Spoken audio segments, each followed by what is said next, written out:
Hello students, welcome back to our favorite channel Magnet Brains. I am Gauri Jadon, economics educator. Students आज हम करने वाले हैं बहुत ही important segment that is assertion and reason based questions को हम करने वाले हैं फॉर चैप्टर नंबर 6। जैसे कि आप देख सकते हैं that is for your employment growth informalisation and other issues के बारे में एनसीईआरटी सॉल्यूशंस डन हो चुके हैं, मल्टीपल चॉइस क्वेश्चंस डन हो चुके हैं। आज हमारा असर्शन और रीजन बेस्ड क्वेश्चंस भी होने वाले हैं, तो बिल्कुल आपको बने रहना है मैग्नेट ब्रेन्स पर, एक ऐसा चैनल जो स्टूडेंट्स आपको प्रोवाइड करता है high quality education that too free of cost. We talk about CBSE, हम कवर करते हैं आप सभी के लिए क्लासेस किंडरगार्टन से लेकर क्लास 12 तक, and we also have a Hindi medium channel जहाँ पे हम कवर करते हैं आप सभी के लिए क्लासेस 6 से लेकर क्लास 12 तक।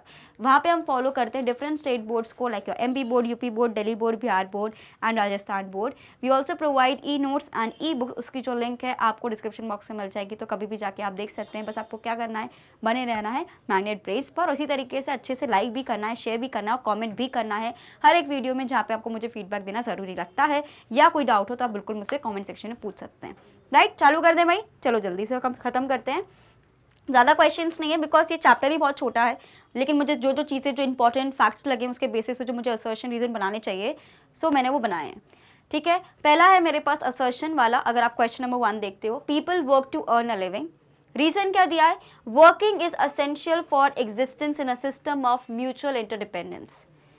ये तो दो हो गई बात। हमेशा मैंने आपको समझाया कि असर्शन को देखो एक सिचुएशन की तरह, और जो हमारे पास जो रीज़न आता है उसको देखो कि जो सिचुएशन है क्या वो इस रीज़न की वजह से है या इससे रिलेट करती है कि नहीं। तो दोनों में कॉज एंड इफेक्ट का रिलेशनशिप होना ज़रूरी है जब भी हम एक असर्शन और रीजनिंग की बात करते हैं।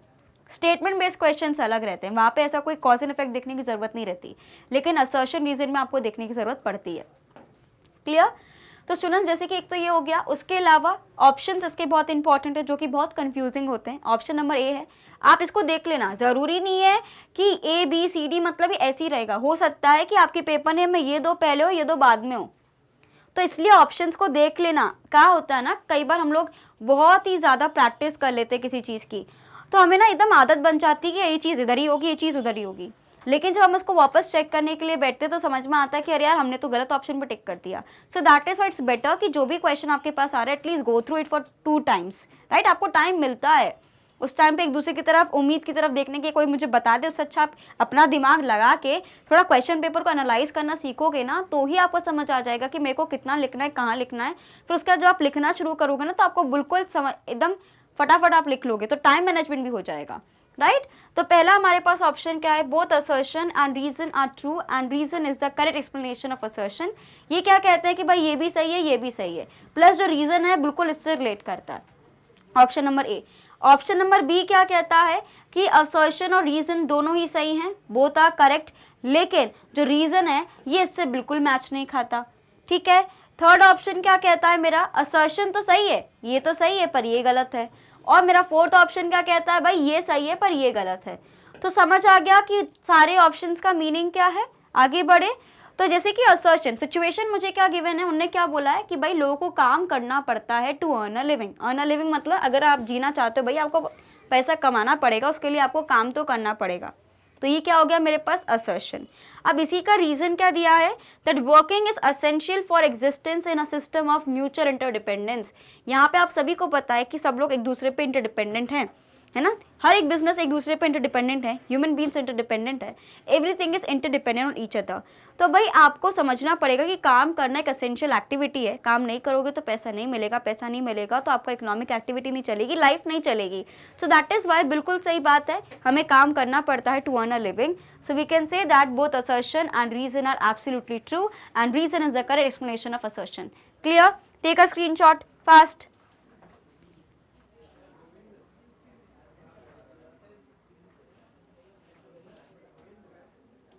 डन।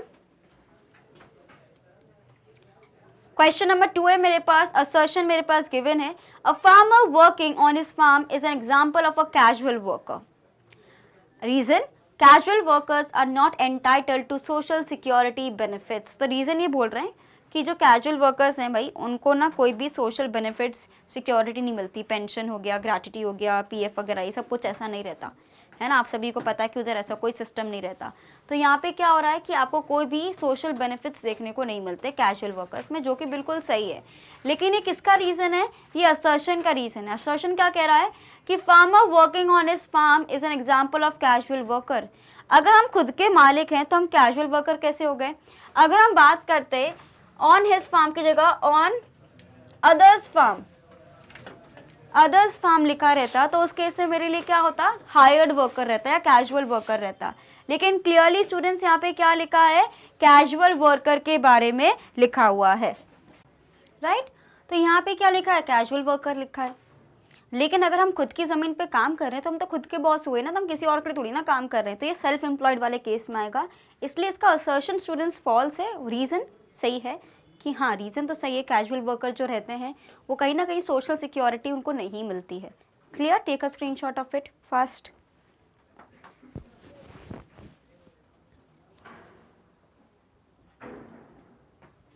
डन?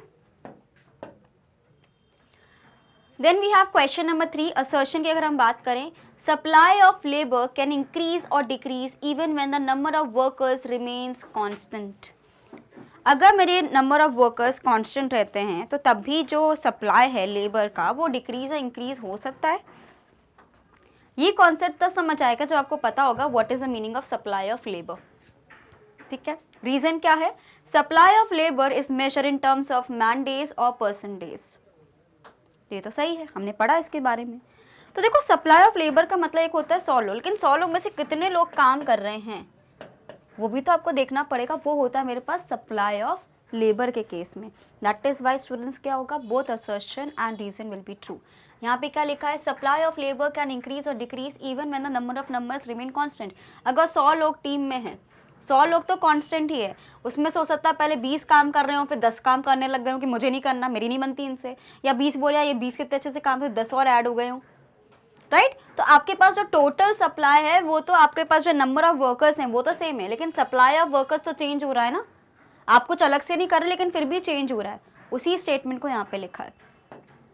ठीक है, समझे? बाकी हमारा फैक्चुअल डेटा है कि जब भी हम लोग को सप्लाई के बारे में जानना रहता है लेबर का, तो मैन डेज और पर्सन डेज के उसमें कैलकुलेट करते हैं। इसका मैन डेज या पर्सन डेज का मतलब क्या रहता है कि चलो 100 लोग तो हैं, लेकिन ठीक है, Monday, Tuesday, Wednesday, Thursday, Friday, Saturday किसने कितना काम किया है ना। अगर मैं बोल रही हूँ suppose we have Monday, Tuesday, Wednesday, Thursday, Friday and Saturday, then we have Sunday also. Casual workers है तो ऐसा कोई ज़रूरी नहीं कि उनको संडे को ऑफ मिलता हो, है ना। तो अगर हम बोल रहे हैं कि ठीक है आज 10 लोगों ने काम किया, यहाँ पे से 2 लोगों ने काम किया, यहाँ पे 50 लोगों ने काम किया, यहाँ पे किसी ने काम नहीं किया, तो यहाँ पे आप बेसिकली कैलकुलेट कर रहे हो मैन डे से, मतलब किसने किस दिन काम किया है। अगर इस दिन किसी ने काम नहीं दिया है तो हमें उसको भी तो इंक्लूड करना पड़ेगा, लेकिन वर्कर्स तो हमारे पास 100 ही हैं, तो मेरे पास जो नंबर ऑफ वर्कर्स है वो चेंज नहीं हुआ, लेकिन मैन डेज का मतलब है कि कौन कितने दिन काम किया है वो तो चेंज हुआ है ना, और वो कैसे भी चेंज हो सकता है। तो ये दोनों स्टेटमेंट्स बिल्कुल आपस में इंटर रिलेटेड बहुत अच्छे से हैं। समझ गए इस चीज़ को सभी? पक्का? तो इसका ऑप्शन नंबर क्या हो जाएगा? 1। Clear? Take a screenshot of it. Done? चलो, क्वेश्चन नंबर 4 है स्टूडेंट्स हमारे पास। असर्शन क्या गिवन है? Participation rate is measured as a ratio of workforce to total population of the country. तो अगर हम बात करें WPR, मैंने आपको बताया W पहले आता है, नीचे आता है टोटल पॉपुलेशन, इनटू आप रेट कर दे तो दैट इज 100। तो मेरे पास क्या आ जाता है? वर्कफोर्स की population. Rate of participation for women is higher in urban areas compared with the rural areas. क्या जो वुमेन पार्टिसिपेशन है, जो काम करना चाहते हैं, वो अर्बन एरिया में ज़्यादा है कि रूरल एरिया में ज़्यादा है? हमने इसके ऊपर बहुत डिटेल में डिस्कशन किए हैं, NCERT क्वेश्चंस में ही बहुत बार डिस्कस किया है, बिकॉज स्टूडेंट्स क्लियरली हमें पता है कि वुमेन का जो पार्टिसिपेशन है रूरल एरिया में ज़्यादा है, क्योंकि वहाँ पे उनको काम करना ही पड़ता है, उनके पास ऑप्शन नहीं रहता है ना। बिकॉज आप सभी को पता है कि बहुत, अगर हम बात करें फार्मर्स, ऐसे कोई रिच फार्मर्स नहीं है, मार्जिनल एंड पुअर फार्मर्स हैं, तो उनकी फैमिली को सपोर्ट करने के लिए पूरी फैमिली ही काम करती है है ना, छोटे बच्चे भी लगे हुए हैं, मम्मी भी काम कर रही हैं, पापा भी काम कर रहे हैं, सब काम करते हैं मिलके, तभी उनका घर चल पाता है। सो दैट इज़ वाई ऐसा नहीं कि वहाँ पे वुमेन घर बैठे हैं, वो भी कंट्रीब्यूट करते हैं। तो क्लियरली स्टूडेंट्स हमारे पास असर्शन तो सही है, उसमें कोई दो राय नहीं है, लेकिन ये वाला जो स्टेटमेंट है गलत है, बिकॉज रूरल एरियाज़ की जो वुमेन है वो ज़्यादा काम कर रहे हैं as compare to the urban areas. Clear? हम यहाँ पे पार्टिसिपेशन रेट की बात करें परसेंटेज वाइज, ठीक है, ऐसा कोई कंपैरिजन नहीं करें कि तुम काम करती हो तुम काम नहीं करती, ऐसा नहीं है, लेकिन हम स्टैटिस्टिक्स के बेसिस पे एक तरीके से जो डेटा हमारे पास है उसको एनालाइज करके आपको पूरी इंफॉर्मेशन दे रहे हैं। Clear? Take a screenshot.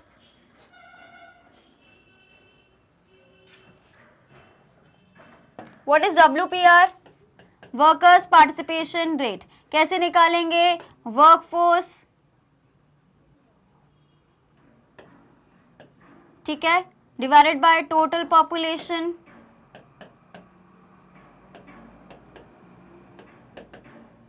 Into 100, ठीक है। इसका स्क्रीनशॉट लीजिए, फिर हम आगे बढ़ते हैं। All of you quickly take a screenshot of this one. चलो डन।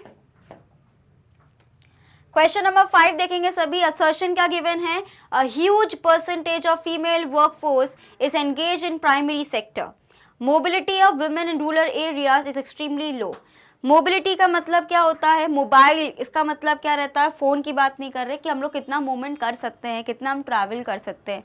तो ऑफकोर्स रूरल एरिया की अगर हम बात करें, वुमेन ज़्यादा ट्रैवल नहीं कर सकते, तो ऑफकोर्स हम ये बोल सकते हैं कि वहाँ पे जो मोबिलिटी वाला फैक्टर है एक्सट्रीमली लो है। किसके लिए? वुमेन के लिए, राइट। वहीं पे असर्शन क्या बोलता है हमारे लिए, जल्दी से देखेंगे सभी।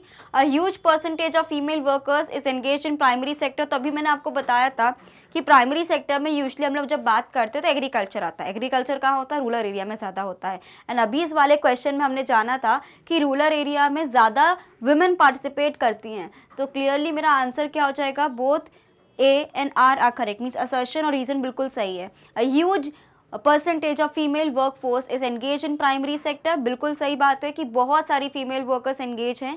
सेकंड क्या हो जाएगा? Mobility of women is rural areas extremely low. Clear? समझ गए इस चीज़ का? जल्दी से आप स्क्रीनशॉट लीजिए, फिर हम आगे बढ़ते हैं, ठीक है। ये कुछ इंपॉर्टेंट फैक्ट्स जो मुझे लगते हैं उन्हीं के असर्शन रीजन बेस में लेके आई हूँ। ज़्यादा इसलिए नहीं है क्योंकि ऑलरेडी चैप्टर बहुत छोटा है, ठीक है। बाकी MCQs वगैरह आपको सब चीज़ें मिल जाएंगी, तो कोई कन्फ्यूजन नहीं होगा आपको। Clear students? Got it? हर एक चीज़ इंटर रिलेटेड लगी। फैक्ट्स जो हमने पढ़े थे क्लास में वो इसमें मैंने पूछे हैं, क्लैरिटी आ गई। आगे बढ़ते हैं। तो वैसे यही थे हमारे आज के असर्शन और रीजन बेस्ड के क्वेश्चंस। 5 क्वेश्चंस करें, लेकिन मैंने आपको पूरा कॉन्सेप्ट समझा दिया है कि जो भी आप पढ़ रहे हो उसका क्वेश्चन किस तरीके से फ्रेम हो सकता है and how you will have to answer. आपका पॉइंट ऑफ व्यू क्या होना चाहिए जब आप क्वेश्चन को पढ़ो। तो आपको कोई कंफ्यूजन तो नहीं है स्टूडेंट्स? पक्का समझ गए सब अच्छे से? क्लियर? तो students as you all know कि मैग्नेट ब्रेन्स एक ऐसा चैनल है जो आपको प्रोवाइड करता है high quality education, that too free of cost. If we talk about CBSE, हम कवर करते हैं हम सभी के लिए क्लासेस के रिगार्डिंग से लेकर क्लास 12 तक। And we also have a Hindi medium channel जहाँ पे हम कवर करेंगे आप सभी के लिए क्लासेस। अगर हम बात करते हैं 6 से लेकर क्लास 12 तक, वहाँ पर जो डिफरेंट स्टेट बोर्ड्स को हम लोग फॉलो करते हैं students, that is your Delhi board, Bihar board, UP board, MP board and Rajasthan board. And apart from these board classes, we also provide you 3 special courses which is related to Vedic maths, crash course and spoken English का भी course आपको यहाँ पे देखने को मिल जाएगा। हमें students सिर्फ यूट्यूब पे नहीं, डिफरेंट सोशल मीडिया साइट्स पर आपको फॉलो करना है, जैसे कि आप यहाँ पे देख सकते हो, चाहे वो फेसबुक हो, इंस्टाग्राम हो, ट्विटर हो या व्हाट्सअप हो, ताकि कोई भी इंपॉर्टेंट अपडेट आपसे बिल्कुल ही मिस ना हो, खासकर इस टाइम पे जहाँ पे कभी भी कोई अपडेट आ सकता है CBSE से, राइट स्टूडेंट्स। तो इसलिए आपको बिल्कुल अप टू डेट रहना है। बाकी अगर आपको ई-नोट्स एंड ई-बुक्स चाहिए तो उसकी जो लिंक है आपको डिस्क्रिप्शन बॉक्स में मिल जाएगी, तो एक बार जाके आप बिल्कुल जाके देख लीजिएगा। It will be really helpful for all of you, right students. तो ऐसे ही आपको लगातार मेरे साथ बने रहना है। कंसिस्टेंसी इज द की, लगातार आपको पढ़ते रहना है एंड बिल्कुल भी गिव अप नहीं करना। अब टाइम गिव अप का नहीं है, बस ये है कि कंसिस्टेंसी की। अगर आपने 2 घंटे का सोच के रखा है, लेकिन ठीक है 2 घंटे नहीं, आप 1 घंटे पढ़ो, लेकिन आपको मेक श्योर करना है कि वो रूल ब्रेक नहीं होना चाहिए। कंसिस्टेंसी का रोज पढ़ना ही पढ़ना है। Clear students? तो ऐसे ही आपको बने रहना है मैग्नेट ब्रेन्स पर। मेरे साथ में मिलती हूँ आपसे नेक्स्ट वीडियो में। Till then bye bye and thank you for watching this video.